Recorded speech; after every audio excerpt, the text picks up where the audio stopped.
नमस्कार, प्रियंकास फूड कॉर्नरमध्ये आपलं स्वागत आहे।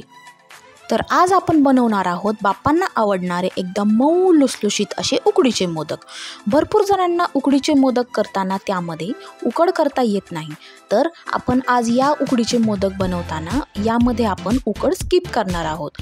नेहमीप्रमाणे आपण जसं पीठ मळतो अगदी तसंच पीठ मळून आपण ही उकडीचे मोदक करणार आहोत। आपण पाहू शकतो यामध्ये सारणही किती मस्त भरलेलं आहे आणि हे मोदकही मस्त मऊ लुसलुशीत असे झालेले आहेत। चला तर मग थोडासाही वेळ वाया न घालवता सुरुवात करूया आपण आपल्या रेसिपीला। सगळ्यात आधी आपण मोदकांमध्ये भरण्यासाठीचं सारण तयार करून घेऊया। त्यासाठी मी इथे एका पॅनमध्ये 1 चम्मच तूप घेतलेला आहे। यामध्ये आता आपल्याला एक मोठी वाटी बारीक खिसलेला ओल्या नारळाचा खीस घालायचा आहे। ओल्या नारळाच्या खीसला आपल्याला अगदी 1 ते 2 मिनिटं आपल्याला थोडंसं फ्राय करून घ्यायचं आहे। नारळाचा थोडासा कलर चेंज होत आला की यामध्ये आपल्याला पाव वाटी गूळ घालायचा आहे। गुळाचं प्रमाण तुम्ही तुमच्या चवीनुसार थोडंसं कमी जास्तही ठेवू शकता। आपण पाहू शकतो आपला गूळ आता व्यवस्थित असा मिक्स झालेला आहे। गूळ पूर्णपणे वितळल्यानंतर फक्त 1 मिनिट आपल्याला लो टू मीडियम फ्लेमवर हे मिश्रण व्यवस्थित फ्राय करून घ्यायचं आहे। जास्त वेळ जर आपण हे मिश्रण फ्राय केलं तर गूळ जास्त ओव्हरकुक होतो आणि त्यामुळे सारण व्यवस्थित होत नाही। सारण हे कडक बनतं आणि त्यामुळे आपल्याला मोदकामध्ये व्यवस्थित घालता येत नाही। आता या मिश्रणामध्ये आपल्याला 1 चम्मच विलायची पावडर घालायची आहे आणि परत थोडंसं आपल्याला या मिश्रणाला व्यवस्थित फ्राय करून घ्यायचं आहे। आपलं मोदकाचं सारण आता तयार आहे।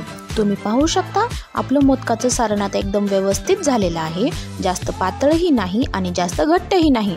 आपल्याला मोदकाच्या सारणाची अशीच कन्सिस्टन्सी ठेवायची आहे, म्हणजे सारण थंड जरी झालं तरीही जास्त कडक होणार नाही आणि मोदकामध्ये व्यवस्थित बसल्या जातं। आता आपण मोदकासाठी लागणारं पीठ तयार करून घेऊया। त्यासाठी मी इथे 1.5 वाटी मैदा घेतलेला आहे। त्यासोबतच 2 चम्मच तांदळाचं पीठ,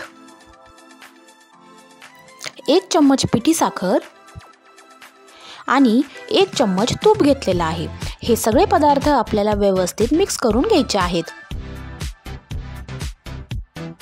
व्यवस्थित मिक्स करून झाल्यानंतर आता यामध्ये आपल्याला थोडंसं मीठ घालायचं आहे। मीठ पिठामध्ये व्यवस्थित मिक्स करून झाल्यानंतर यामध्ये आपल्याला थोडं थोडं करून दुधामध्ये हे मिश्रण व्यवस्थित मळून घ्यायचं आहे।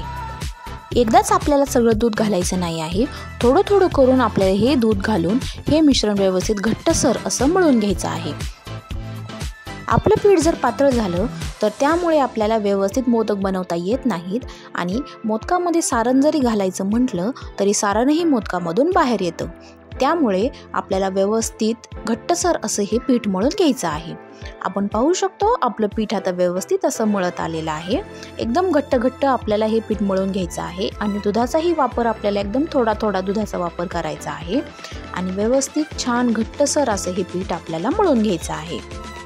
आपण पाहू शकतो आता आपलं पीठ व्यवस्थित मळून तयार झालेलं आहे आणि आपल्याला सेम अशीच एकदम घट्टसर अशीच कन्सिस्टन्सी ह्याची ठेवायची आहे।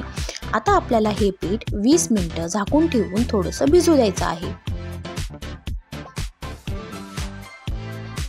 20 मिनिटांनंतर आपण पाहू शकतो आपलं पीठ आता व्यवस्थित असं मुरलेलं आहे आणि छान असं मऊही झालेलं आहे। 1 मिनिट आपल्याला आता हे पीठ आपल्याला असंच मळून घ्यायचं आहे, म्हणजे अजून छान मऊ होतं आणि आपलं मोदक एकदम व्यवस्थित लुसलुशीत होतात।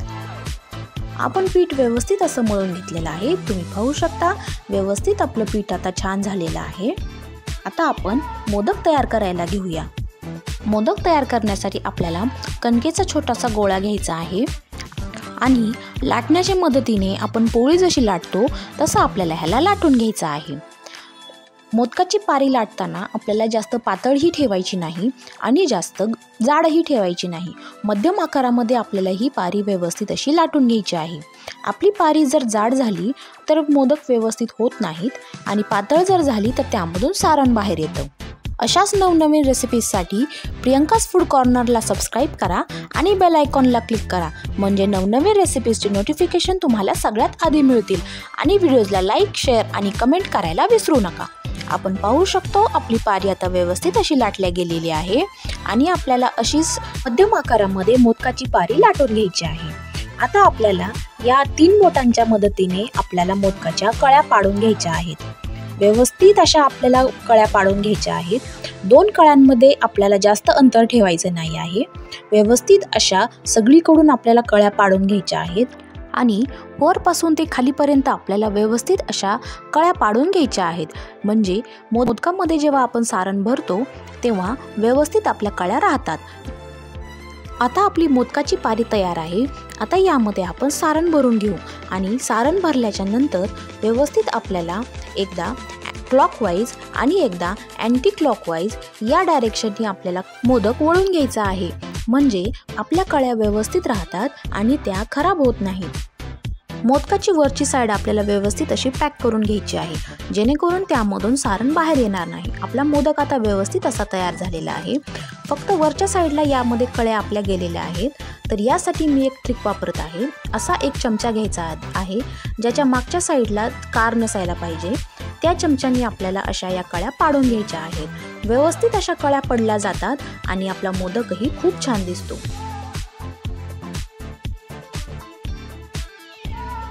आपण पाहू शकतो आपला मस्त असा कळीदार मोदक तयार झालेला आहे। अशाच प्रकारे आपल्याला बाकीचेही मोदक तयार करून घ्यायचे आहेत। आपले सगळे मोदक तयार झालेले आहेत। आपण पाहू शकतो मस्त असे कळीदार मोदक तयार झालेले आहेत। आता आपण या मोदकांना वाफेवर शिजवून घेऊया। मोदक शिजवण्यासाठी मी इथे एका मोठ्या कढईमध्ये 1 ग्लास पाणी घेतलेला आहे। त्यावर आपल्याला अशी एक जाळीदार चाळणी ठेवायची आहे। या चाळणीमध्ये आपल्याला एक प्लेट ठेवायची आहे आणि त्या प्लेटवर आपल्याला आपले मोदकाची प्लेट ठेवायची आहे। म्हणजे पाणी जरी जास्त उकळलं तरी आपल्या मोदकाच्या प्लेटमध्ये पाणी येणार नाही आणि आपले मोदक छान सुटसुटीत राहतील आणि चिवट होणार नाहीत।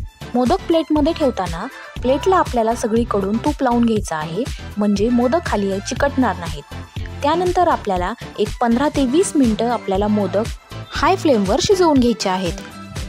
20 मिनिटं झालेले आहेत। आता आपण बघू आपले मोदक शिजले आहेत का नाही ते। वाव, एकदम मस्त। तुम्ही पाहू शकता आपले मोदक व्यवस्थित असे शिजलेले आहेत आणि मस्त असे फुगलेलेही आहेत।